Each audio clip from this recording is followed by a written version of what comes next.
nahay inaan ka dhiidhinno falkii foosha xumaa ee ka dhacay liida ee khawaarijta ay u geysatay shacabkeenna Soomaaliyeed khaasatan dhallinyaradii quruxda badnayd ee ay ku laayeen liida waxaan leenahay Soomaaliya shacabka Soomaaliyeed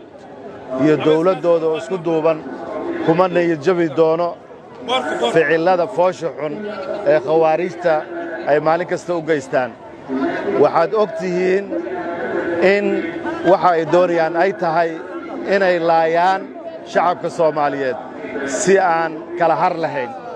ujeedkooda ma ahan inay dawlad la diriraan ujeedkooda ma ahan inay shakhsiyaad gaar ah la diriraan ujeedkooda waa inay laayaan oo ay dilaan qof kasta oo Soomaaliyeed qof kasta oo Soomaaliyeed agtooda wuxuu ugu qoran yahay dil annagana taa waa ka dhiidhinay waa ka tiro badannahay waa ka xoog badannahay waa ka dhaqaale badannahay waa iska celinaynaa shacabka Soomaaliyeed maanta kacdoon cusub ayaa u bilowday kacdoonkaas ayaana socon doono ilaa qofka ugu dambeeya ee khawaarij ah laga saarayo dalka goobta iyo halka uu joogo looga daba tagaayo